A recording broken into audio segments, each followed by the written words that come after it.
अब 5 सवाल एक एक करके पूरे हल के साथ। इनमें 3 असली गेट क्वेश्चंस हैं जिनके आंसर्स ऑफिशियल की से मिलाए गए हैं और 2 खास तौर पर बनाए गए सवाल हैं जो इसी ट्रैप को दूसरे कोण से पकड़ते हैं। पहला हल्का है, बीच वाले एग्जाम लेवल के चौथा भारी और आखिरी जानबूझकर गेट से भी कड़ा रखा गया है ताकि असली पेपर आसान लगे। हर सवाल पर पहले स्टेटमेंट आएगा, फिर आप वीडियो रोककर खुद ट्राई कीजिए, उसके बाद हम साथ में सॉल्व करेंगे। पहला सवाल वार्म अप है। MCQ 1 mark. एक फेयर डाई एक बार रोल किया गया है। इवेंट ए रोल इवन आया, बी है रोल 4 या उससे कम आया। पूछा है कि इनमें से कौन सा स्टेटमेंट सही है। ऑप्शन आ कहता है ये म्यूचुअली एक्सक्लूसिव है। ऑप्शन बी कहता है ये इंडिपेंडेंट है पर म्यूचुअली एक्सक्लूसिव नहीं। ऑप्शन सी कहता है ये दोनों एक साथ हैं।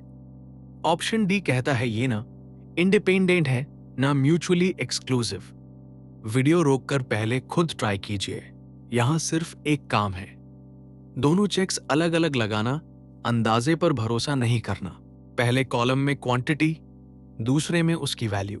आ है इवन यानी सेट टू 4 6, तो P ऑफ आ बराबर हाफ। बी है 4 तक यानी 1 से 4, वहां 4 आउटकम्स हैं, तो P ऑफ B बराबर 2/3। अब ओवरलैप, दोनों में 2 और 4 आते हैं यानी 1/3। ध्यान दीजिए ये 0 नहीं है, इसलिए म्यूचुअली एक्सक्लूसिव ये बिल्कुल नहीं है। अब प्रोडक्ट हाफ इंटू 2/3 बराबर 1/3। ओवरलैप भी ठीक यही था, इसलिए ये इंडिपेंडेंट है। सही आंसर ऑप्शन बी, इंडिपेंडेंट पर म्यूचुअली एक्सक्लूसिव नहीं। अब इस सवाल का जाल, जल्दी में ज्यादातर स्टूडेंट्स ऑप्शन डी चुनते हैं क्योंकि इवन होना और 4 तक होना आपस में जुड़े लगते हैं, इसलिए दिमाग डिपेंडेंट बोल देता है। पर इंडिपेंडेंस कोई एहसास नहीं है, यहां नंबर्स ठीक मिले, इसलिए ये इंडिपेंडेंट है। एक और जाल ऑप्शन सी है जो कहता है दोनों बातें एक साथ सही हैं, दोनों प्रोबेबिलिटीज पॉजिटिव हैं, इसलिए ये कभी हो ही नहीं सकता। और यही इस सवाल का सबक है। दोनों शब्द अलग अलग जांचिए, ओवरलैप 0 है या नहीं, ये पहला सवाल, और ओवरलैप प्रोडक्ट के बराबर है या नहीं, ये बिल्कुल अलग दूसरा सवाल। अगले सवाल में कोवेरिएंस आएगा, इसलिए एक बात पहले साफ कर लीजिए, जब दोनों रैंडम वेरिएबल्स सिर्फ 0 या 1 लेते हैं यानी इंडिकेटर वेरिएबल्स हैं, तब उनका कोवेरिएंस ठीक वही फासला होता है जो ओवरलैप और प्रोडक्ट के बीच है, यानी P of both minus P of A into P of B। इसका मतलब यह हुआ कि इंडिकेटर्स के लिए कोवेरिएंस 0 होना और इंडिपेंडेंट होना एक ही बात है। यह छोटी सी बात अगला सवाल 3 लाइन में खत्म कर देती है। दूसरा सवाल, गेट 2024 क्वेश्चन 65 नाट है, 2 मार्क्स और आंसर 3 डेसिमल प्लेसेस तक चाहिए। तो फेयर कॉइन्स इंडिपेंडेंटली उछाले गए हैं। x एक रैंडम वेरिएबल है जो 1 होता है अगर दोनों टॉसेस हेड्स आए वरना 0। y एक रैंडम वेरिएबल है जो 1 होता है अगर कम से कम एक टॉस हेड्स आए वरना 0। पूछा है x और y का कोवेरिएंस। वीडियो रोककर ट्राई कीजिए और शुरुआत चारों आउटकम्स लिखकर कीजिए, फॉर्मूला याद करके नहीं। चारों आउटकम्स लिखिए, हर एक की प्रोबेबिलिटी 1/4। x सिर्फ हेड्स पर 1 होता है, इसलिए e ऑफ x बराबर 1/4। y3 आउटकम्स पर 1 होता है, इसलिए e ऑफ y बराबर 3/4। अब x इंटू y, ये 1 तभी होगा जब दोनों 1 हो, यानी सिर्फ हेड्स पर, तो e ऑफ x y भी 1/4। अब formula e of x y minus e ऑफ x into e of y यानी 1/4 माइनस 1/4 इंटू 3/4, ये बनता है 1/16। दशमलव में 0.0625। ऑफिशियल की रेंज 0.062 से 0.063 है, तो आंसर बिल्कुल सही बैठा। अब जाल, सवाल में लिखा है कि कॉइन्स इंडिपेंडेंटली उछाले गए हैं और यही शब्द फंसाता है। बहुत सारे स्टूडेंट्स ये पढ़कर मान लेते हैं कि x और y भी इंडिपेंडेंट होंगे और सीधा 0 लिख देते हैं। टॉसेस इंडिपेंडेंट थे, x और y नहीं। दोनों एक ही टॉसेस से बने हैं, इसलिए वो आपस में गुंथे हुए हैं। गौर कीजिए, x के 1 होने पर y भी जरूर 1 होता है। इससे बड़ी डिपेंडेंस क्या होगी? और सीखने वाली बात यह है कि इंडिकेटर वेरिएबल्स के लिए कोवेरिएंस ठीक ओवरलैप माइनस प्रोडक्ट होता है, यानी कोवेरिएंस ही इंडिपेंडेंस की जांच है। तीसरा सवाल 2024 का क्वेश्चन 56, नैट 2 मार्क्स। x एक रैंडम वेरिएबल है जो 1 से 3 के बीच यूनिफॉर्मली डिस्ट्रीब्यूटेड है। y एक रैंडम वेरिएबल है जो 2 से 4 के बीच यूनिफॉर्मली डिस्ट्रीब्यूटेड है। और साफ लिखा है कि x और y एक दूसरे से इंडिपेंडेंट है। पूछा है p of x greater than और equal to y 3 decimal places तक। वीडियो रोककर ट्राई कीजिए और सोचिए कि इंडिपेंडेंट होने से जॉइंट डेंसिटी का क्या फायदा मिलता है। इंडिपेंडेंस का असली फायदा यही है, जॉइंट डेंसिटी दोनों डेंसिटीज का गुणा बन जाती है। x की डेंसिटी 1/2, y की भी 1/2, तो जॉइंट डेंसिटी 1/4। अब पिक्चर, सैंपल स्पेस एक चौकोर है, लंबाई 2 और चौड़ाई 2, कुल एरिया 4, एरिया इंटू डेंसिटी बराबर 1। टोटल प्रोबेबिलिटी सही है। अब वो हिस्सा चाहिए जहां x y से बड़ा या बराबर हो। यहां x ज्यादा से ज्यादा 3 जाता है और y कम से कम 2 से शुरू होता है, तो बचता है एक त्रिकोण जिसके कॉर्नर्स हैं 2,2, 3,2 और 3,3, बेस 1, हाइट 1, इसलिए एरिया 1/2। अब गुणा कीजिए, 1/2 इंटू 1/4 बराबर 1/8, यानी 0.125। ऑफिशियल की भी यही है। इस सवाल की पूरी कहानी इस तस्वीर में है। एक चौकोर फ्रेम है और उसके आर पार एक धागा तना है। धागे के नीचे वाला त्रिकोण ही वो हिस्सा है जहां x y से बड़ा है। बाकी पूरा फ्रेम वो जगह है जहां y बड़ा है। इंडिपेंडेंस का काम बस इतना था कि पूरे फ्रेम पर डेंसिटी एक जैसी बनी रहे, और तभी प्रोबेबिलिटी सिर्फ एरिया नापने की बात रह जाती है। अगर x और y इंडिपेंडेंट ना होते तो डेंसिटी हर जगह अलग होती और ये आसान तरीका पूरी तरह टूट जाता। अब इस सवाल के जाल, पहले कॉलम में गलत सोच, दूसरे में उसका नतीजा और तीसरे में असली बात। पहली गलती, सिमेट्री मान लेना। रेंजेस अलग जगह बैठी हैं, इसलिए यहां सिमेट्री है ही नहीं। दूसरी गलती, डेंसिटी को 1 मान लेना। यूनिफॉर्म डेंसिटी होती है 1 बटा इंटरवल की लंबाई। तीसरी गलती, पूरे चौकोर का एरिया लेना बजाय त्रिकोण के, और जनरलाइज कीजिए। इंडिपेंडेंट कंटिन्यूअस वेरिएबल्स में जॉइंट डेंसिटी हमेशा प्रोडक्ट होती है, इसलिए हर प्रोबेबिलिटी बन जाती है एरिया इंटू कांस्टेंट डेंसिटी। ये पैटर्न गेट बार बार पूछता है। चौथा सवाल, और ये भारी है, 2026 का क्वेश्चन 64, नैट 2 मार्क्स। एक 5x5 मैट्रिक्स है जिसका हर एलिमेंट बर्नूली है। सक्सेस प्रोबेबिलिटी 0.5 और सारे एलिमेंट्स एक दूसरे से इंडिपेंडेंट हैं। आर कहते हैं दूसरी रो के एलिमेंट्स के जोड़ को, सी कहते हैं तीसरे कॉलम के एलिमेंट्स के जोड़ को। पूछा है वो प्रोबेबिलिटी जिसमें आर और सी दोनों 3 के बराबर हो, 2 डेसिमल प्लेसेस तक।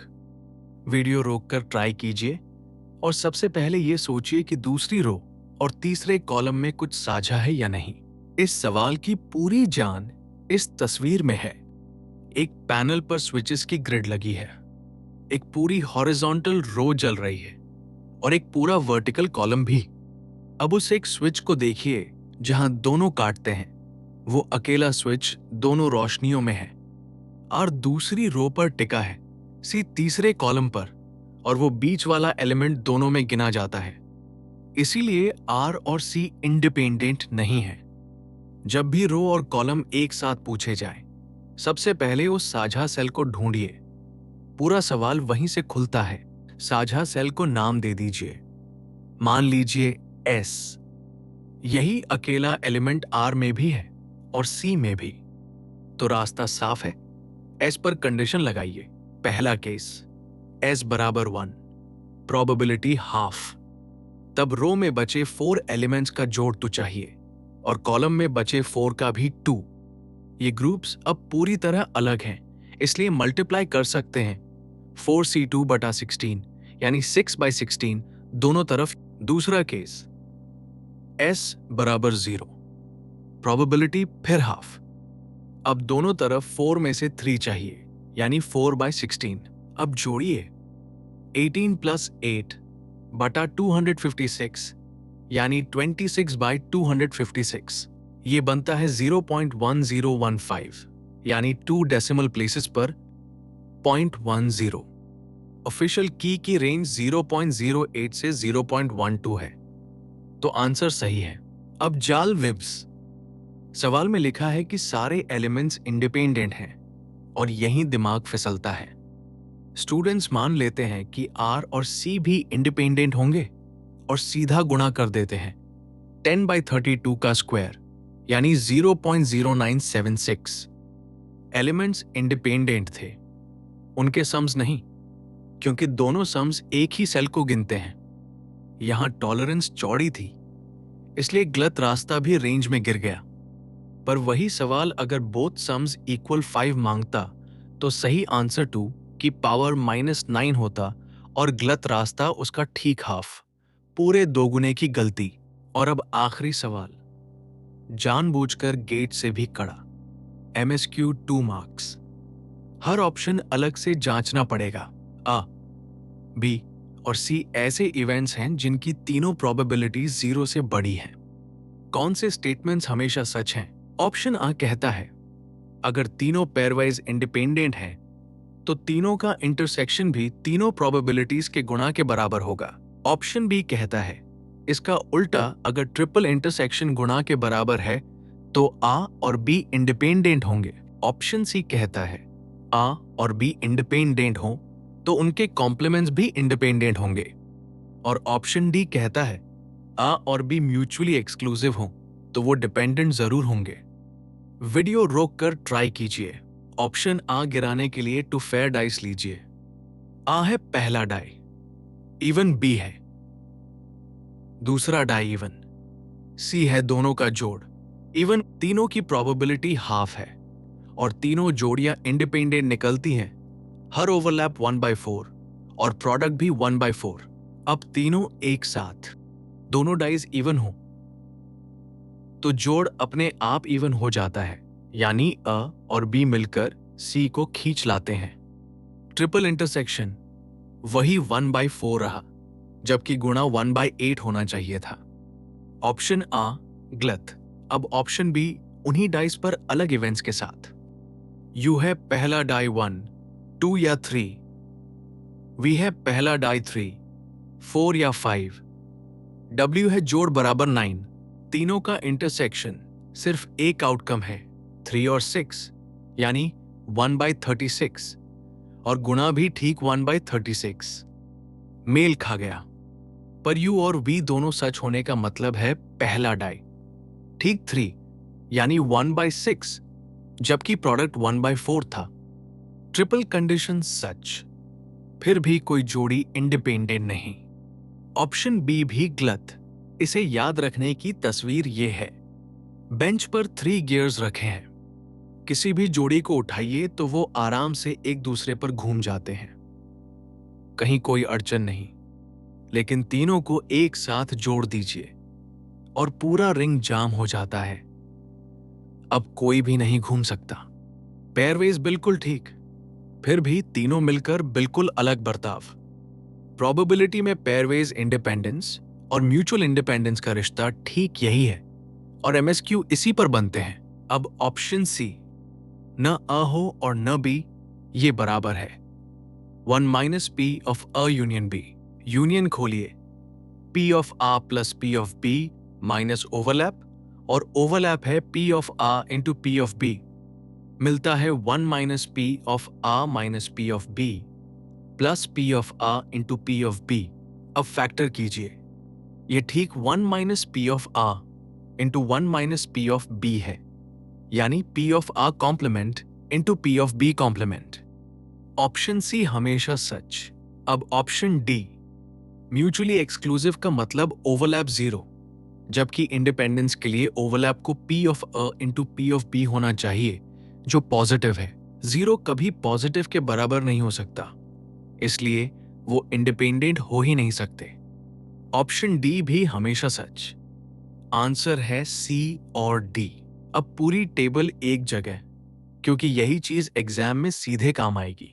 3 कॉलम्स, स्टेटमेंट, हमेशा सच है या नहीं और वजह। ऑप्शन आ गलत, क्योंकि 2 डाइस वाला एग्जाम्पल 1/4 देता है, 1/8 नहीं। ऑप्शन बी भी गलत, क्योंकि वहां U और V का ओवरलैप 1/6 निकला, 1/4 नहीं। ऑप्शन सी सही वजह, वो इंक्लूजन एक्सक्लूजन वाली लाइन जो अभी खोली। और ऑप्शन डी सही, क्योंकि जीरो कभी पॉजिटिव गुणा के बराबर नहीं हो सकता। पूरे सेट की सबसे बड़ी सीख यही है, डिसजॉइंट होना इंडिपेंडेंस का उल्टा है, पर्यायवाची नहीं। पांचों निपट गए। दोहराइए क्या हाथ लगा। पहला, म्यूचुअली एक्सक्लूसिव और इंडिपेंडेंट, दोनों चेक्स हमेशा अलग अलग लगाइए। दूसरा, इंडिकेटर वेरिएबल्स के लिए कोवेरिएंस ही इंडिपेंडेंस की जांच है, और टॉसिस का इंडिपेंडेंट होना इवेंट्स का इंडिपेंडेंट होना नहीं है। तीसरा, इंडिपेंडेंट कंटिन्यूअस वेरिएबल्स में जॉइंट डेंसिटी प्रोडक्ट बन जाती है, इसलिए प्रोबेबिलिटी सिर्फ एरिया नापना रह जाती है। चौथा, जब भी रो और कॉलम एक साथ पूछे जाए, साझा सेल ढूंढिए और उसी पर कंडीशन लगाइए। और पांचवा, पेयरवाइज इंडिपेंडेंस म्यूचुअल इंडिपेंडेंस नहीं होती, और उल्टा भी सच नहीं। अब असली पेपर का ये सवाल आपको आसान लगेगा।